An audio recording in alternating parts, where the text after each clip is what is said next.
Bonjour et bienvenue dans la chambre de Goupil pour un nouvel unboxing du FN57 Tokyo Marui. Ou Marui. Vous voyez que la taille de la boîte du carton est plus grosse que 57 si vous êtes un peu perspicace. Et donc j'ai commandé d'autres trucs avec. Mais c'est ça le sujet de la vidéo.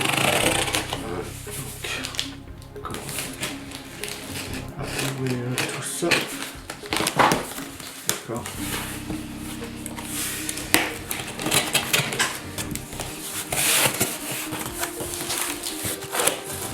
Ok, oh.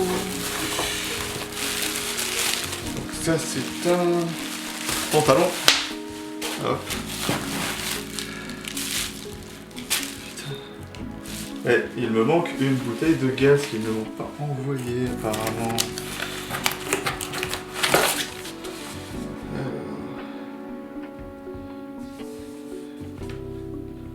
Ah non, je croyais en avoir commandé deux. Bah, tant pis. Et voici la petite réplique de 57. Alors le colis vient de chez Airsoft Entrepôt. Et comme d'habitude, c'est très bien emballé. Donc on va avoir tout qui est systématiquement emballé, en plus avec du papier bulle. Et ça, c'est vraiment sympa. Et en plus avec du petit carton qui va bien. Et donc voici la réplique.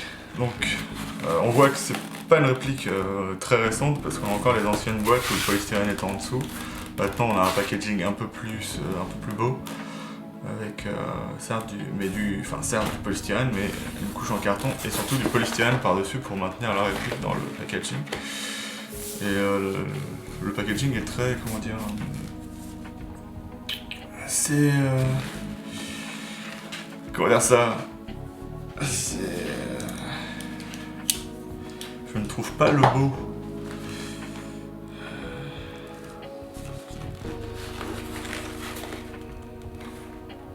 D'accord.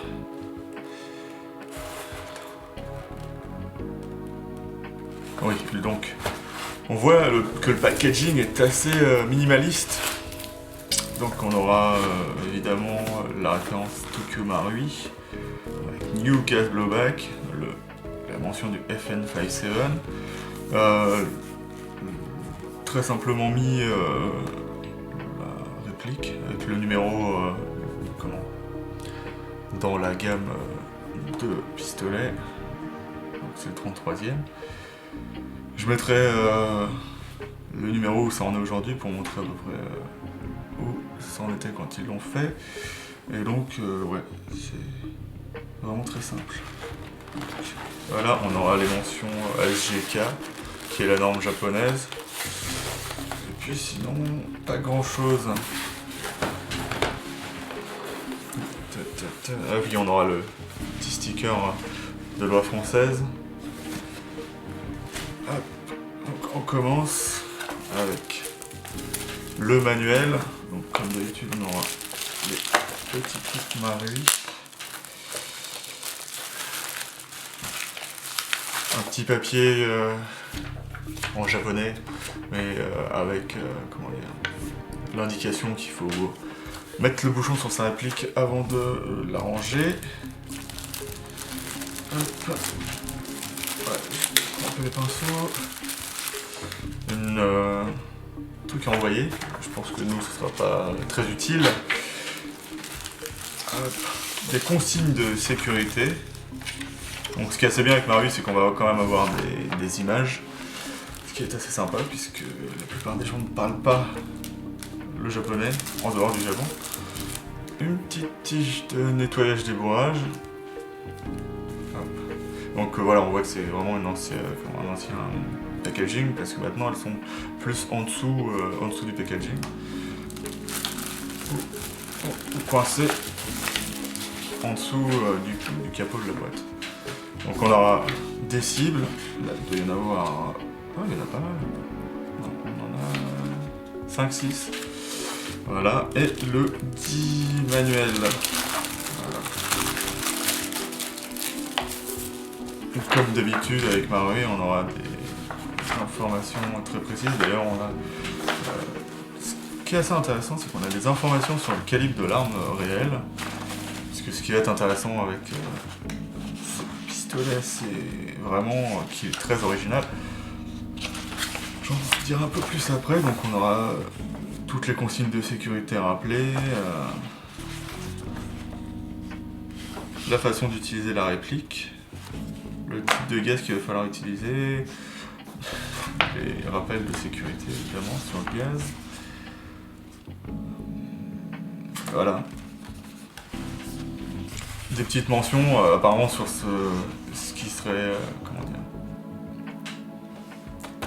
Il paraîtrait que sur cette réplique, dès qu'on ne met pas les billes dans le bon sens, ça mettrait à se coincer dans le chargeur, à vérifier, je verrai ça. Comment aligner les mires. On va avoir le système de hop-up.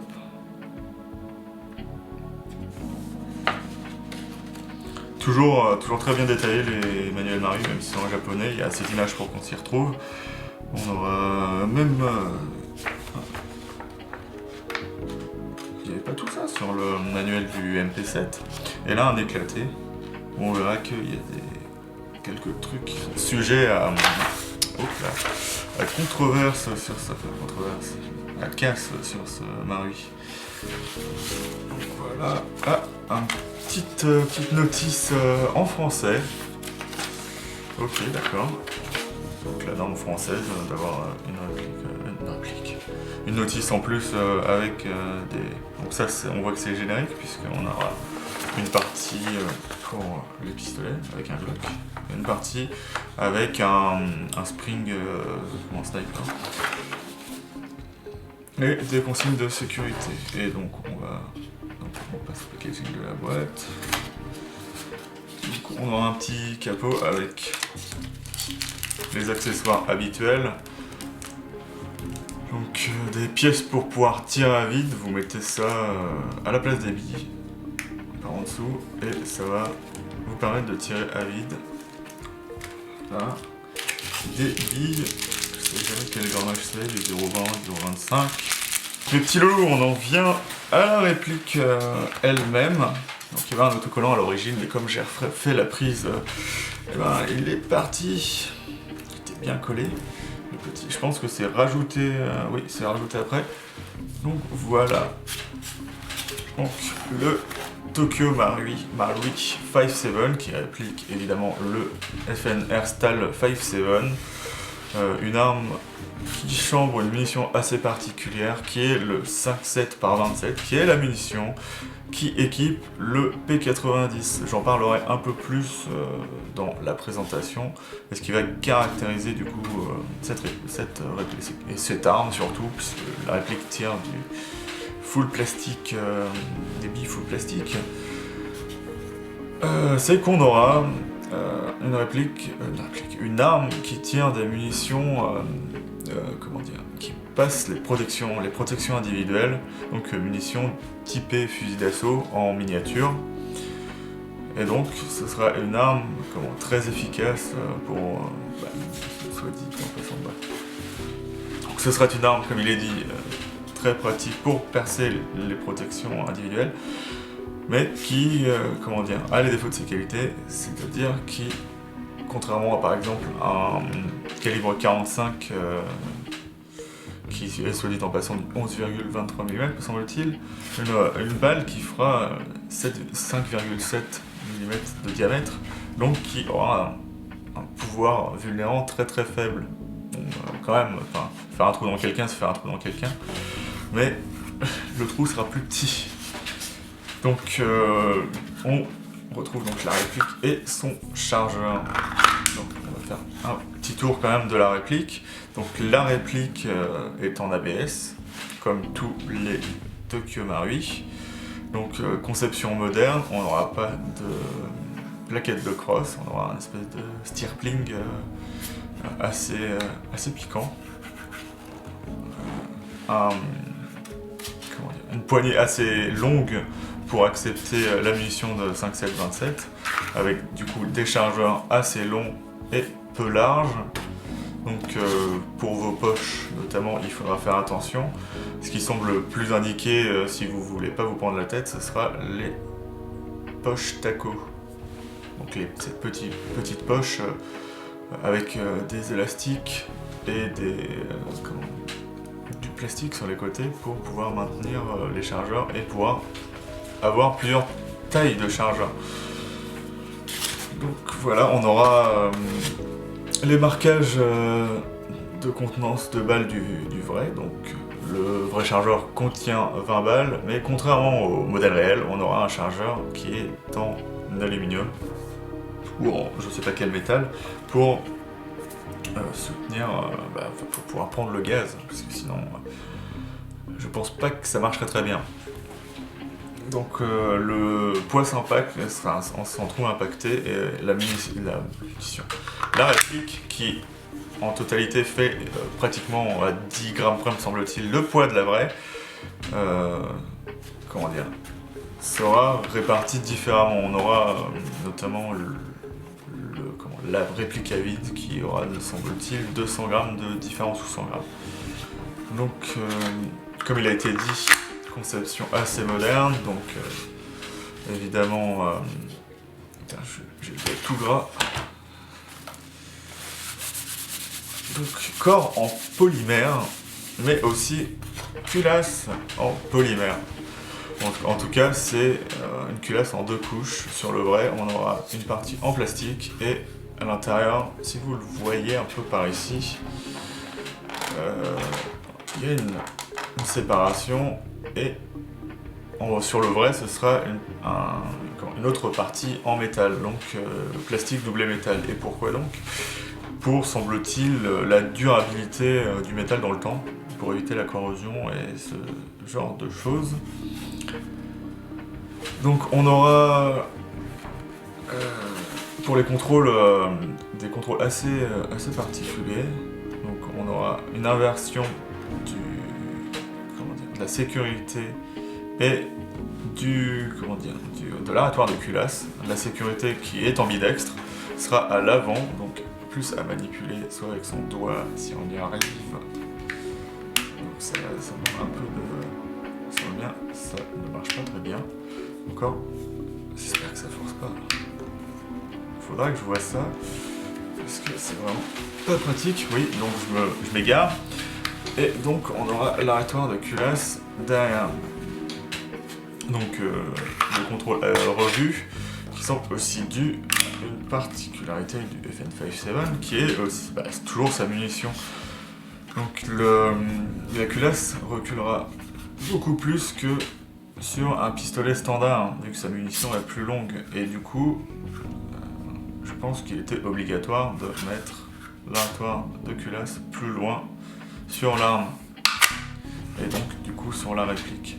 Donc arétoire de culasse qui n'est pas ambidextre quant à lui, il n'y a même pas de possibilité de le mettre de l'autre côté. Donc il faut être droitier ou il faut se débrouiller comme on peut. Ça semble assez long. Ouais.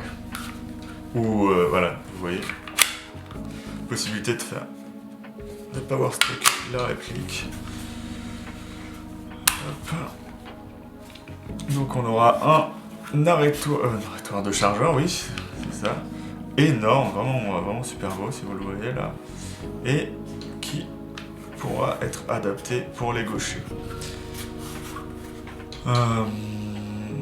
Côté marquage, on aura le calibre, la mention Made in Japan Tokyo Marui, avec la mention ASGK. De l'autre côté, des mentions qui me sont totalement inconnues, et je ne saurais pas vous dire ce que c'est. Ah oui, numéro de série qui est commun à toutes les répliques Marui. Et sur ce batch-là, puisque les premières répliques avaient un logo pas FN Airstyle, mais Tokyo Marui, donc c'était un peu fait dans le style. Mais là, il semble que ce soit le vrai logo FN Airstyle. Donc au niveau aussi des contrôles, on aura des mires de visée standard, enfin avec des points, et non réglable. Ce modèle-là, qui semble être le USG, aura, comment ça sera, simple action. Donc voilà. Ce qui me semble en partie plus simple, plus sécuritaire. Donc, on enlève le chargeur et on est sûr de ne pas pouvoir tirer la vis suivante si on met son chargeur. Par contre, on peut pas réarmer la réplique comme sur un 1911. Au niveau aussi des contrôles, on va avoir un petit trou ici et ça correspond. Ça permet de savoir si on a notre réplique chargée dès qu'on va pointer. Là, je ne vous le montre pas parce que c'est moi qui pointe. On va, dès qu'on a chargé, hop, à l'intérieur, vous n'allez pas le voir là, je vous montrerai peut-être dans la présentation des photos, mais on va voir le marteau levé, et une fois chargé, on ne voit plus rien. Donc on peut parfaitement voir si la réplique est chargée ou non. On aura un truc assez particulier pour une réplique Marui que j'aime assez, c'est que c'est pour moi, après on verra l'utilisation, on aura vraiment un point dur super rapidement. Sur les Marui habituellement c'est assez mou. Je reviens, je vais montrer la différence avec une vieille réplique. Je reviens, et pour illustrer la différence, je vais prendre mon antique M9 Military, première génération, donc très bien mais qui tire pas très loin. Et donc, par exemple là, on va se retrouver avec pas de j'ai point dur à la fin, mais si on est franco, on ne sort rien. Tandis que là, dès qu'on charge, hop, voilà, vraiment un point. Vous pouvez peut-être l'entendre là d'ailleurs. Assez dur. Et moi j'aime assez. C'est vraiment super. Ça répond directement. Et on voit bien. Si vous étiez à ma place, vous verriez. Enfin, peut-être que vous allez le voir. Non, peut-être pas. On voit vraiment le chien qui revient en position. Donc gâchette qui elle aussi est en métal. Qu'est-ce que j'ai pas dit? Alors, il y a un truc qui m'intrigue là-dedans. Je veux vérifier un truc. Il me semble un truc assez qui me turlupine assez. Et voilà.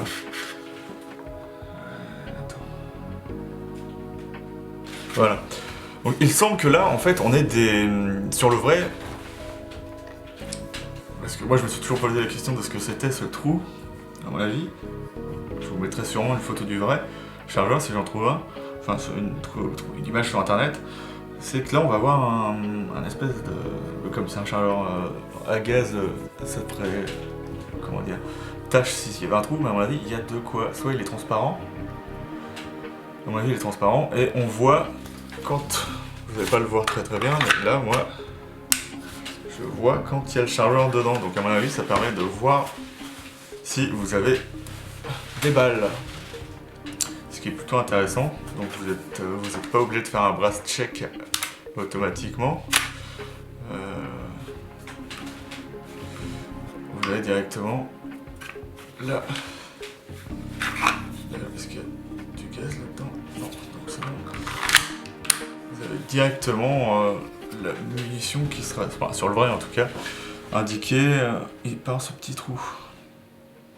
Donc moi je suis assez séduit par cette réplique que je connais depuis un moment, puisque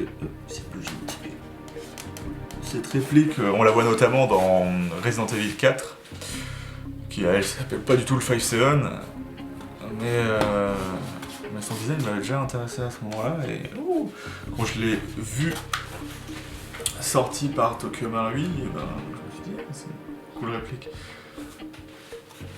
Mais là je parle de ma vie, et si ça vous intéresse, et ben demandez-moi pourquoi je ne l'ai pas acheté avant, ou sinon, et ben c'est pas grave. Donc pour moi, c'est vraiment une très belle réplique. Que dire de plus là-dessus? Le reste, je le dirai sûrement dans la présentation. Si j'ai oublié des trucs, je les mettrai sûrement en annotation. Et puis voilà. Donc il y aura évidemment des tests de tir et tout ce qui va avec. Et voilà. Donc si vous la voulez, vous pouvez l'acheter encore sur Airsoft Entrepôt. Sur Impulse 101 aussi, mais je ne vois pas pourquoi vous feriez ça, puisque au final ça vous reviendrait, je pense, plus cher que de l'acheter en France, avec les frais de port et limite la douane. Il est à 169 € chez Airsoft Entrepôt. Après, il semble que ce soit pas indiqué comme une réplique très abordable pour ceux qui ne mettent pas leurs mains les mains dans leur réplique. Le design est assez particulier et il y a certaines faiblesses qui apparemment apparaîtraient assez vite si on utilise du gaz trop puissant. Donc moi je vais utiliser du gaz, du AB. Là j'ai pris du Predator qui est par là. Voilà. Donc le mieux ce serait de prendre du 144A, mais ça c'est pas mal pour l'hiver, c'est un peu plus puissant. Mais l'hiver, il n'y a pas de problème avec, vu que le gaz avec l'expansion du gaz en fonction de la température sera moins véloce. Donc ne pas utiliser d'ultra air dedans, même si je l'ai déjà fait sur ma Maru. Celle-là n'a marché qu'avec de l'ultra air. Et puis elle marche toujours. Enfin elle marche. Comme elle a marché au début de sa vie, donc c'est précise mais pas très loin. Mais je m'égare. Donc pour moi il me semble que ça va être une très bonne réplique. Après, à voir dans le temps si ça résiste, je ferai évidemment un retour d'expérience dessus. Voilà, bon. Et puis une présentation, voilà. Je vais vous souhaiter une bonne journée à tous. Et allez voir les autres vidéos si ça vous intéresse. Et vous pouvez vous abonner sinon, ça ferait très plaisir. Et je vous souhaite une bonne journée.